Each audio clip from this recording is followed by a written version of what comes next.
Bismillahirrahmanirrahim. Assalamualaikum warahmatullahi wabarakatuh. Innal hamdalillah nahmaduhu wa nasta'inuhu wa nastaghfiruh wa na'udzu billahi min syururi anfusina wa min sayyiati a'malina. Man yahdihillahu fala mudhillalah wa man yudlil fala hadiyalah. Asyhadu an la ilaha illallah wahdahu la syarikalah wa asyhadu anna Muhammadan abduhu wa rasuluhu la nabiyya wa la rasula ba'da. Allahumma salli wa sallim wa barik ala nabiyyina Muhammadin wa ala alihi wa ashabihi wa man tabi'ahum bi ihsanin ila yaumiddin. Ya ayyuhalladzina amanu taqullaha haqqa tuqatih wa la tamutunna illa wa antum muslimun. Ya ayyuhan nasu taqu rabbakumul ladzi khalaqakum min nafsin wahidah wa khalaqa minha zawjaha wa batha minhuma rijalan katsiran wa nisaa'a wattaqullaha alladzi tasaaluna bihi wal arham innallaha kana 'alaikum raqiba. Ya ayyuhalladzina amanu taqullaha wa qulu qawlan sadida yuslih lakum a'malakum wa yaghfir lakum dhunubakum wa may yuti'illaha wa rasulahu faqad faza fawzan 'azima. Amma ba'd. Fa inna asdaqal hadits kitabullah wa khairul hadyi hadyi Muhammadin sallallahu alaihi wasallam datsatuha wa kullu muhdatsatin bid'ah wa kullu bid'atin dhalalah wa kullu dhalalatin finnar. Alhamdulillah, Bapak Ibu rahimani wa rahimakumullah yang tergabung di dalam Yayasan Ashabul Hijrah Indonesia. Alhamdulillah, kita panjatkan puji serta syukur kita kepada Allah Subhanahu wa taala. Kita dimampukan kembali untuk menghadiri kajian kita yang sempat tertunda mengenai tahsinul qiraah yang biasanya kita laksanakan setiap Ahad malam. Jadi kita geser ke Sabtu malam untuk menyelesaikan sisa pembahasan kita, yaitu masuk di dalam kelas program pendalaman, yaitu kelas yang ketiga yang dibagi oleh Al-Mu'alif Ustadz Abu Ya'la Kurnaidi LC hafizahullah ta'ala. Bapak Ibu rahimani wa rahimakumullah, di dalam kelas program pendalaman di ilmu tajwid metode Asy-Syafi'i, beliau membagi menjadi 6 bagian, yaitu yang pertama waqaf dan ibtidah, kemudian yang kedua mengenal bacaan an-nadhr atau jika diterjemahkan di dalam bahasa Indonesia biasanya disebut dengan aksentuasi. Kemudian yang ketiga adalah ayat-ayat gharibah, yaitu ayat-ayat yang dibacakan dengan kaidah-kaidah khusus. Gharib berasal dari kata asing. Jadi keluar dari kaidah umum cara membaca Al-Qur'an atau ayat-ayat di surat-surat tertentu yang ada di dalam Al-Qur'an. Insyaallah di bagian yang ketiga. Kemudian yang keempat mengenal nun aiwad atau nun wasol, atau mungkin Bapak Ibu juga mengenal dengan istilah nun wiqayah. Nah, hanya saja memang di dalam buku ilmu tajwid metode Asy-Syafi'i tulisannya menggunakan khat Utsmani. Jadi tulisan yang ada di dalam mushaf Madinah. Nah, sehingga tanda nun kecil atau nun wiqayah yang biasa kita sebut itu tidak hadir di sana. Jadi harus teliti Bapak Ibu. Ketika ada tanwin berhadapan dengan hamzah wasal, maka itu dibantu dengan menambahkan huruf harokat kasroh ya, untuk masuk ke dalam kalimat yang berikutnya. Nah, ini harus membutuhkan ketelitian yang lebih ketika Bapak Ibu membacakan mushaf Madinah, karena tidak ada tanda nun kecil yang biasa kita lihat di dalam Quran cetakan Kemenak. Yang kelima adalah kaidah bacaan majaiz dari jalur Thayyibatun Nasyab. Nanti akan dibahas oleh Al-Mu'alif di sini, dituliskan, kita akan nanti kupas juga. Yang keenam adalah kaidah seputar bacaan mad. merupakan summary untuk mengokohkan kita supaya konsisten dalam hukum tajwid, terutama di dalam hukum mad. Baik, kita masuk di pelajaran yang pertama di dalam kelas program pendalaman, yaitu waqaf dan ibtidah. Baik, silakan Bapak Ibu yang mempunyai kitabnya bisa dibuka di halaman ini, waqaf dan ibtidah. Waqaf secara bahasa berhenti, ibtidah berarti memulai bacaan. Nah, di pertemuan kali ini kita akan membahas kapan itu waqaf, kapan itu ibtidah. Kapan berhenti dan kapan memulai bacaan Al-Qur'an. Ya, karena ini nanti kaitannya dengan makna. Ya. Jadi dikhawatirkan ketika kita berhenti sembarangan atau memulai sembarangan, ini akan mempengaruhi terhadap makna dari Al-Quran yang kita baca. Nah, terlebih mungkin mayoritas masyarakat yang ada di dalam di negara kita, di Indonesia, mungkin mayoritasnya tidak memahami bacaan Al-Quran. Bisa membacanya dengan baik, namun tidak paham akan makna dari kalimat yang dibacakan. Ya, karena memang bahasa kita ini, bahasa ibunya bahasa Indonesia, bukan bahasa Arab. Ya, kemudian jarang juga di sekolah-sekolah, terutama sekolah negeri yang mempelajari bahasa Arab secara khusus. Adanya memang di madrasah diniyah atau di ma'had-ma'had yang tersebar di seluruh pelosok penjuru tanah air. Nah, sehingga di mayoritas kaum muslimin di Indonesia kurang memahami bahasa Arab. Maka itu dibantu di dalam Al-Quran itu ada tanda waqaf untuk memudahkan. Minimal supaya kita tidak keliru untuk memaknai bacaan Al-Quran yang kita baca, harus tertib di dalam waqaf. Jadi mengenal tanda-tanda waqaf. Ini sangat penting sekali. Baik, kita bahas Bapak Ibu, rahimani wa rahimakumullah. Yang pertama adalah waqaf. Di sini tuliskan oleh Al-Mu'alif bahwa waqaf artinya di sini menghentikan bacaan sejenak untuk mengambil nafas lalu melanjutkannya kembali. Ikhtiari. Nah, jadi berhenti sejenak, boleh bernafas di situ karena mungkin lelah, sudah banyak dibaca beberapa halaman-halaman, ya, maka itu dimanfaatkan supaya stamina kita fresh ya dalam membaca Al-Quran. Nah, lain halnya lawannya dari waqaf, ibtidah, atau ada juga di dalam kaidah warib istilahnya dengan sakta, berhenti sejenak tanpa mengambil nafas. Nah, ada beberapa ayat-ayat di dalam Al-Quran yang sakta wajib ada di 4 tempat ya. Nah, ini nanti kita akan membahasnya. Nah, untuk membacakan sakta, ketika mengambil nafas maka gugur sakta itu. Nah, sakta itu tidak boleh mengambil nafas sekitar 1 alif atau 2 harokat, kemudian dilanjutkan. Adapun yang waqaf, dibolehkan atau silakan untuk mengambil nafas. Nah, boleh kita potong juga. Nah, ini biasanya kalau kita berhenti di akhir ayat, maka ini aman, tidak mengubah makna secara Al-Quran kita. Namun, ada pula kita dihadapkan dengan ayat-ayat yang panjang. Memungkinkan kita dalam satu tarikan nafas ayat.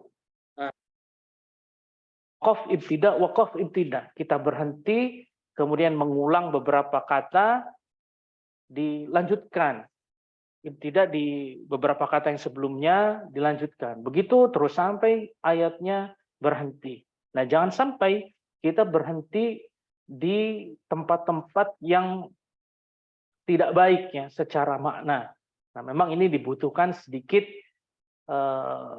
pemahaman Bapak Ibu. Jika familiar dengan arti dari kalimat-kalimat Al-Quran, maka insya Allah kita akan sangat bijak kapan kita berhenti, kapan kita ibtidah, begitu ya. Ya, contoh, yang satu, bacaan atau waqaf yang tam, yang sempurna, baik, begitu ya. Nah, waqaf pada kata yang tidak memiliki hubungan dengan kata setelahnya. dari sisi lafaz dan makna. Contohnya seperti pada ini. Jadi kalau misalkan Bapak Ibu berhenti pada akhir ayat, nah itu salah satunya tam, ya, sempurna. Jadi insya Allah tidak terhubung dengan kalimat selanjutnya. Jadi ini bisa sangat baik dipraktekkan, namun kadangkala yaitu tadi ketika ayatnya panjang, nafas kita terbatas, maka diperlukan wakaf ibtida, wakaf ibtina. Ya, contoh di sini di dalam Quran surah Al-Baqarah ayat yang ke-5 dan ke-6 Bapak Ibu. A'udzubillahi minasyaitonirrajim. Wa ulaika humul muflihun. Kemudian kita berhenti wakaf ibtida di ayat selanjutnya, ayat yang ke-6. Innalladzina kafaru, dan selanjutnya. Nah, ini tam, sempurna. Kalau kita lihat artinya wa ulaika, dan mereka itulah orang-orang humul muflihun, orang-orang yang beruntung. Sudah. Berhenti di sini. Dan mereka itulah orang-orang yang termasuk golongan orang-orang yang beruntung. Al-muflihun, waqaf di sini beruntung. Nah, terus di sini ada pembahasan yang selanjutnya. Innalladzina kafaru. Inna, sesungguhnya alladzi, orang-orang kafir. Sesungguhnya orang-orang yang kafir itu, innalladzina kafaru, sesungguhnya orang-orang yang kafir, dan selanjutnya. Jadi ini bisa baik ya secara makna. Nah, yang disisir atau dituju di sini wakaf ibtida ini yaitu adalah kesempurnaan makna bacaan Al-Quran yang kita baca. So, begitu ya, yang satu tam sempurna. Yang kedua adalah kafi. Wakaf kafi. Yaitu cukup sempurna. Artinya di sini oleh Al-Mu'alif dibacakan wakaf pada kata yang memiliki hubungan dengan kata setelahnya. Dari sisi makna bukan dari sisi lafaz. Nah, contohnya seperti ini Al-Baqarah ayat 6 dan ayat 7. La yu'minun. Khatamallahu ala qulubihim. Nah, waqaf pada la yu'minun. La, tidak, yu'minun, beriman. Jadi tidak beriman. Jadi orang-orang yang tidak beriman. Orang-orang yang tidak beriman berhenti di sini.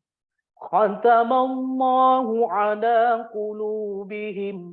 Jadi Allah telah menutup hatinya dan seterusnya, pendengarannya, kemudian penglihatannya ditutup oleh Allah nih di ayat yang ke-7. Orang-orang yang tidak beriman itu Allah menutup di sini kan, dan seterusnya maknanya. Maka ini memiliki sedikit hubungan ya, bukan sedikit, tapi memang terhubung ya.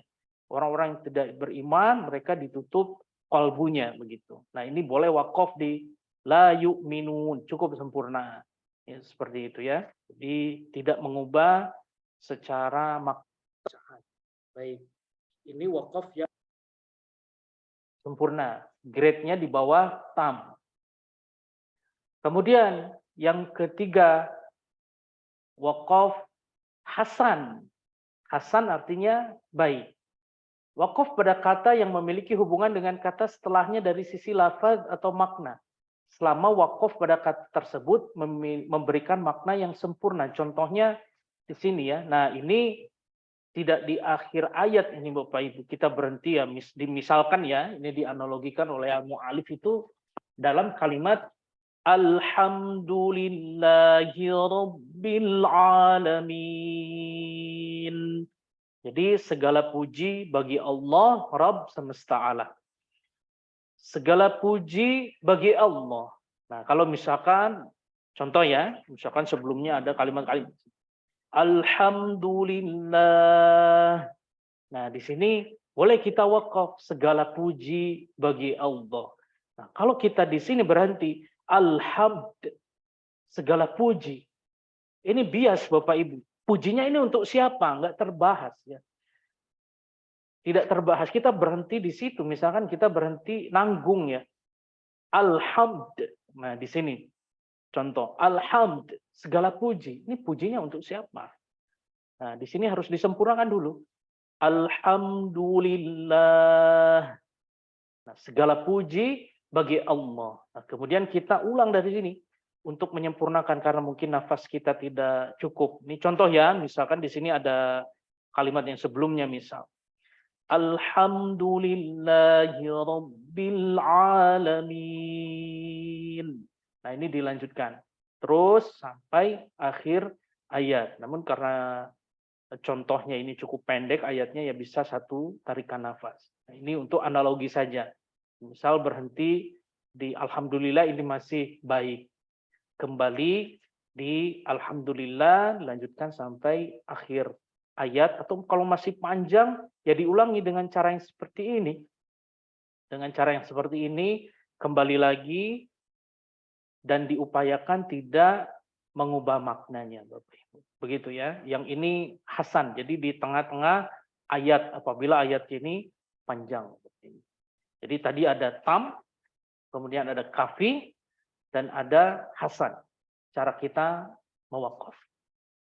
Kemudian al-mu'alif di sini mencantumkan yang qabih, yang buruk.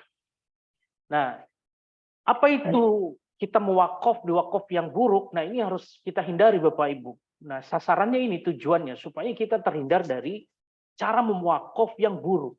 Ya, contoh misalkan wakaf pada kata yang memiliki hubungan dengan kata setelahnya dari sisi lafaz atau makna. Karena wakaf pada kata tersebut dapat mengurangi atau mengubah makna. Ya, mungkin mengubah ya, bukan merubah karena bahasa Indonesia yang baik. Ubah kalau vokal itu bukan merubah tapi mengubah ya. Insya Allah begitu. Wallahu a'lam bishawab. Untuk sedikit koreksi. Ini ada di dalam An-Nisa ayat ke-43 Bapak Ibu. Kita bacakan ya. Di sini wakaf pada as-sholat. Contoh ya, kita mewakaf pada as-sholat. Misalkan nggak cukup nafas kita karena panjang ini ayat yang ke-43 ini. Misalnya kita berhenti di sini. A'udzubillahi minasyaitonir rajim. Ya ayyuhalladzina amanu la taqrabus shalah. Wah, ini kalau yang mendengar mengerti bahaya ini jemaah Bapak Ibu. Kita artikan ya ini. Ya ayyuhalladzina amanu. Hai orang-orang yang beriman. La taqrabus shalah. Janganlah engkau mendekati sholat atau janganlah engkau menjalankan menunaikan sholat gitu. Nah, kalau kita berhenti di sini maknanya ini jadi tidak baik gitu. Padahal ada kalimat selanjutnya. Nah, contoh misalnya ini ya. Saya ulang ya. Ya ayyuhalladzina amanu la taqrabus shalah. Hai orang-orang yang beriman, janganlah kamu menunaikan atau mengerjakan sholat. Nah, gimana caranya? Nah, ini bertubrukan dengan banyak dalil di dalam ayat-ayat yang lain. Perintah-perintah sholat. Nah, padahal wa antum sukara. Ketika engkau dalam keadaan mabuk. Gitu maksudnya. Sukara ini kan mabuk ya. Nah, jadi di sini maksudnya itu harus sampai sini. Hasan sampai sini. Iya. Jadi diselesaikan wa antum sukara. Nah, di situ boleh nggak apa-apa. Karena sudah sempurna secara makna gitu. Hai orang-orang yang beriman, janganlah engkau mengerjakan sholat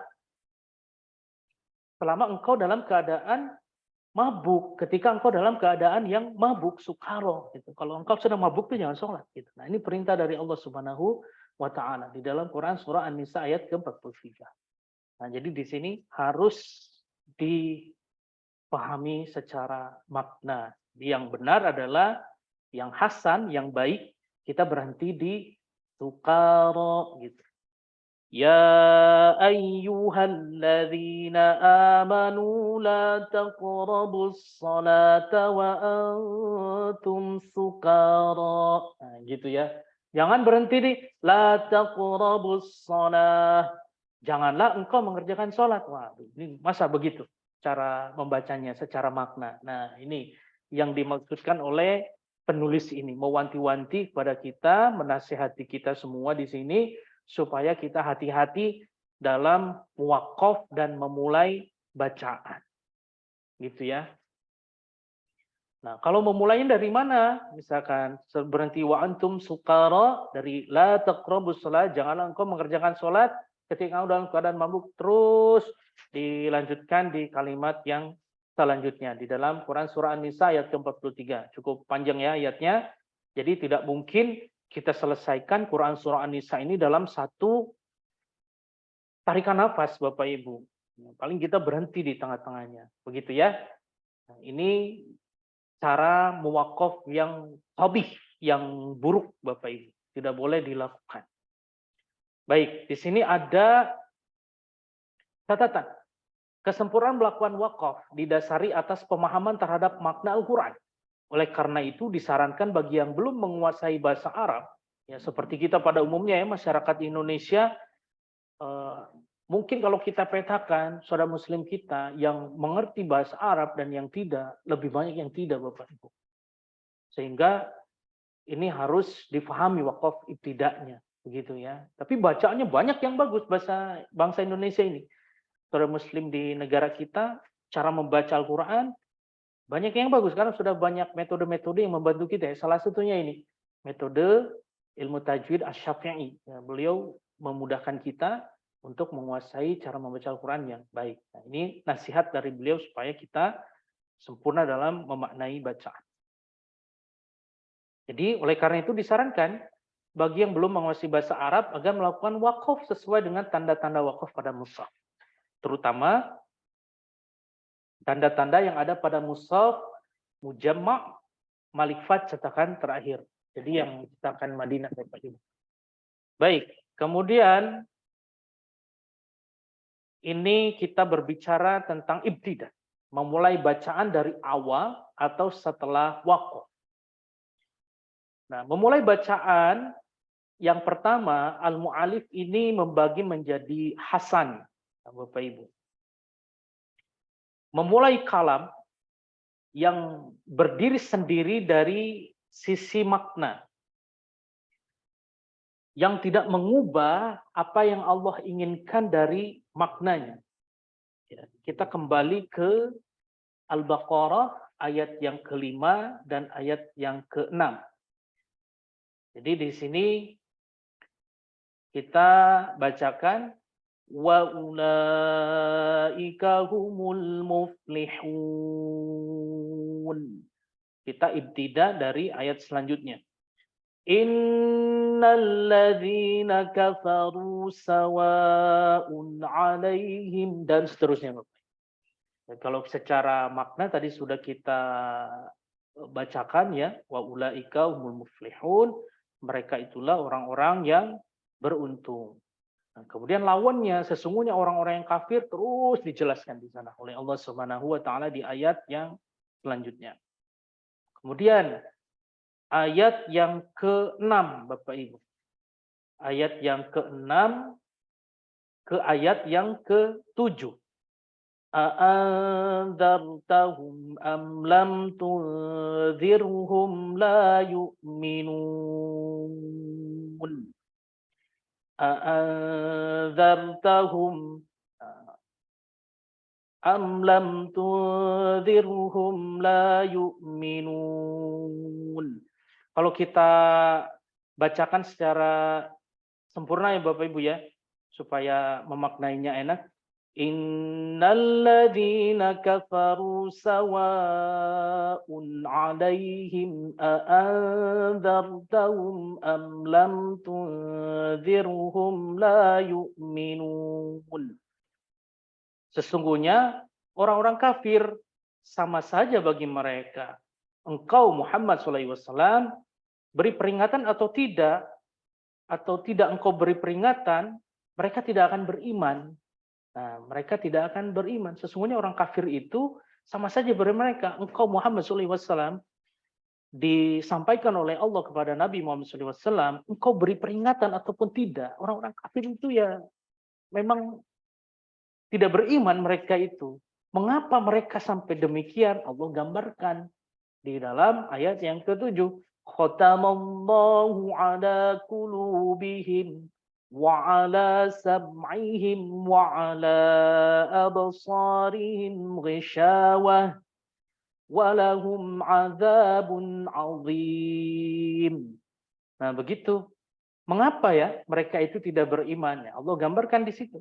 Khatamallahu ala qulubihim. Allah telah mengunci hati mereka, pendengaran mereka, penglihatan mereka, dan mereka akan mendapatkan azab yang berat. Jadi nikmat ya Bapak Ibu, kalau kita baca Quran, kemudian kita paham dari sisi makna. Kenikmatannya akan bertambah.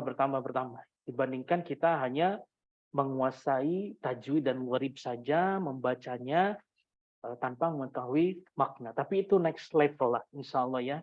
Jadi kita mungkin mayoritas Bapak Ibu di sini yang sedang memperdalam masalah tahsin, kita sempurnakan dulu aja. Kita selesaikan tahsinnya.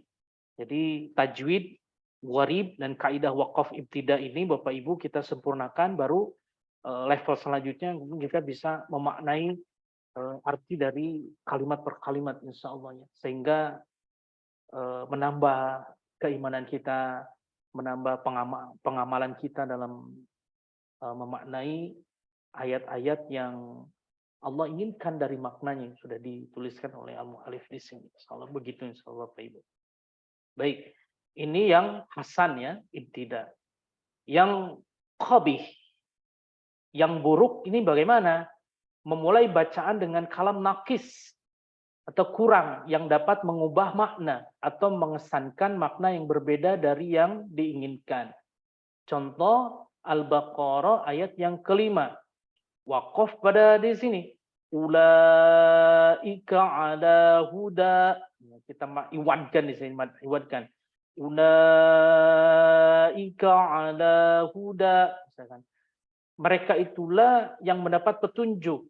Nah, pertanyaan kita, petunjuknya dari siapa? Gak jelas petunjuk yang benar apa yang salah. Padahal Allah menginginkan petunjuk itu ya mir rabbihim, dari Rabb mereka. Maksudnya dari Allah Subhanahu wa taala. Nah, sehingga tidak boleh kita mewakaf di sini. Ulaika ala huda. Mereka itulah orang-orang yang mendapat petunjuk. Nah, menimbulkan pertanyaan kalamnya ini. Jadi kurang murakkab, kurang sempurna ini kalamnya. Jadi ulaika ala huda. Seharusnya lanjutkan. Ulaika ala hudan mir rabbihim. Mereka itulah yang mendapatkan petunjuk dari Rabb mereka. Begitu. Wa ulaika humul muflihun, dan mereka itulah orang-orang yang beruntung. Orang-orang yang beruntung itu adalah orang yang mendapatkan hidayah. Huda, hidayah, petunjuk. Maksudnya apa? Petunjuk kebenaran. Ya, hidayah. Jadi petunjuk kebenaran yang berasal dari Allah Subhanahu wa taala, yang disampaikan oleh Rasul kita Shallallahu Alaihi Wasallam, Nabi Muhammad Sallallahu Alaihi Wasallam, kepada kita semua. Jadi sudah sangat sempurna agama ini, sehingga ya ini yang harus disempurnakan kalimat ini, tidak boleh terputus di hudan ini atau huda gitu ya, kalau mad iwad begitu. Baik, mudah-mudahan bisa difahami. Tetapi Bapak Ibu, ya Allah Maha mengetahui kemampuan kita. Bapak Ibu mungkin sedang berada di level untuk memperbaiki bacaan kita ya. Jadi masih mungkin berada di jilid 2, 3, 4, 5, jilid gharib, jilid tajwid, yaitu saja dilaksanakan. Untuk tahapan selanjutnya ya insya Allah nanti kita akan dalami lagi makna-makna ini. Jadi Bapak Ibu akan semakin nikmat membaca Al-Quran karena memahami makna yang kita baca insya Allah. Untuk next level ya insya Allah ya, seperti itu. Untuk sekarang dipenuhi saja dulu kaidah-kaidah tajwid, kaidah makhrajul sifatul huruf secara maksimal kita belajar. Ya walaupun mungkin tidak sempurna saudara-saudara kita yang lain yang bersanad atau dan lain sebagainya, minimal kita terhindar dari bacaan-bacaan atau kesalahan-kesalahan lahan yang jali, terutama kesalahan-kesalahan yang besar, yang nampak, yang bisa mengubah arti atau menghilangkan arti dari kata itu sendiri. Jadi masih belum masuk ke dalam rangkaian dari makna yang Allah inginkan di dalam ayat. Ya, insya Allah sedikit demi sedikit Bapak Ibu kita sempurnakan. Baik. Oh, ada tanda waqaf Bapak Ibu. Ini harus dipahami ya Bapak Ibu. Di dalam Al-Quran, Bapak Ibu akan akrab dengan tanda-tanda wakaf. Nah, biasanya ini ada di pertengahan ayat, ya. Kalau di Quran Kemenak juga ada yang di atas ayatnya justru ya, yang dituliskan. Ya, ini di sini ada tanda wakaf yang berhuruf mim. Nah, Bapak Ibu mungkin bisa membaca di dalam kitab ini di halaman yang ke-10 ya. Di halaman yang ke-10 mengenal tanda-tanda wakaf. Ini sudah pernah kita bahas Bapak Ibu. Tanda mim ini artinya wakaf lazim. Wakaf lazim di sini Bapak Ibu harus berhenti di tanda wakaf ini. Jadi harus berhenti, jangan melanjutkan ya. Gunanya untuk apa? Karena ada makna-makna tertentu yang harus dihentikan dulu di situ. Kalau disambung nanti malah jadi rancu nanti secara makna. Ya, yang pertama huruf mim ini. Nah, bagi Bapak Ibu yang belum atau sedang berusaha untuk memahami makna atau bahasa Arab, arti-arti bahasa Arab, kalimat yang dalam Al-Quran, maka tanda wakaf mim berhenti. Ini lebih utama atau wajib berhenti. Wakaf lazim harus berhenti. Kemudian ada qaf lam seperti ini. Nah, ini disebut dengan wakaf aula. Wakaf aula. Di sini boleh lanjut, boleh berhenti. Bapak Ibu membacanya. Namun alangkah lebih baik Bapak Ibu berhenti di sini. Di wakaf aula. Ya, wakaf aula. Diingat-ingat yang namanya ya. Mim ini lazim, ini wakaf aula. Berhenti lebih utama. Boleh juga dilanjut, tapi berhenti lebih utama Bapak Ibu.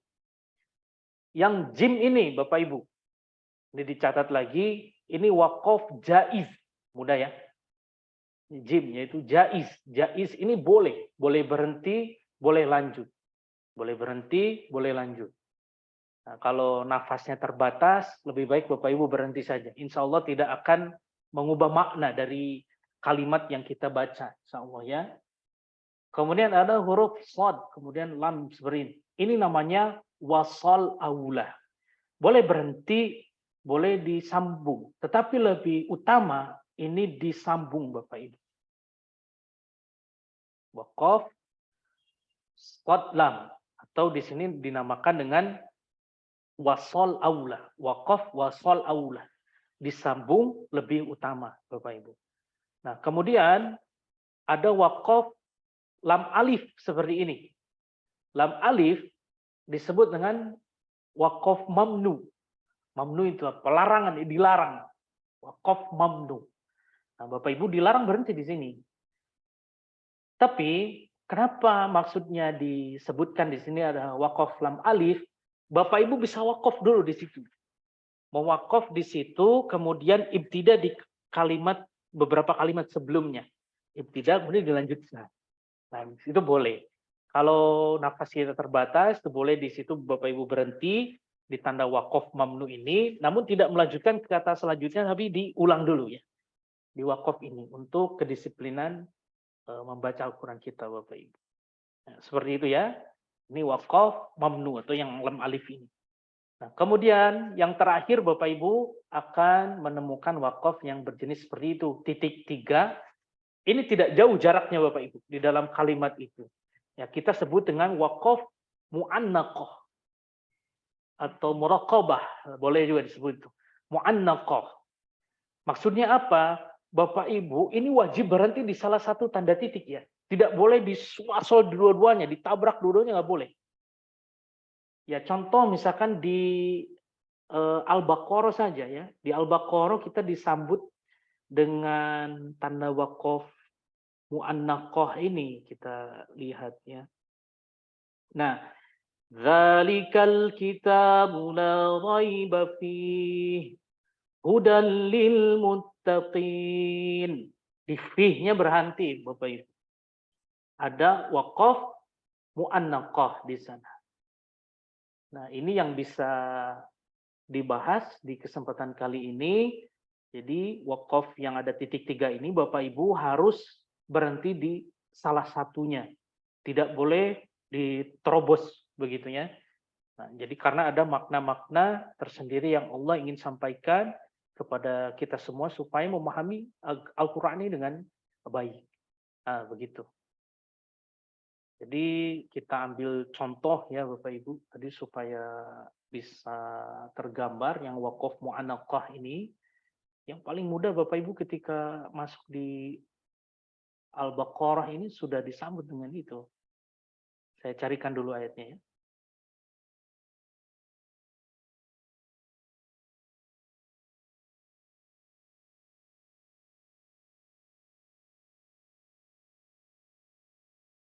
Nah, semisal kita share screen. Nah, ini yang disebut dengan waqaf mu'annaqah. Bapak Ibu lihat di sini ada dua tanda titiknya. Sayangnya ini bukan khat Utsmani ya, tapi insya Allah kita yang akan kita pelajari tanda waqafnya itu. Jadi di sini kalau kita bacakan Zalikal kitabu la dhaib. Berhenti di sini atau fi. Zalikal kitabu la dhaiba fi. Kemudian hudal lil muttaqin. Tapi lebih enak di fi sini ya. Zalikal kitabu la dhaiba fi. Hudal lil muttaqin. Nah, kalau kita artikan zalikal kitab.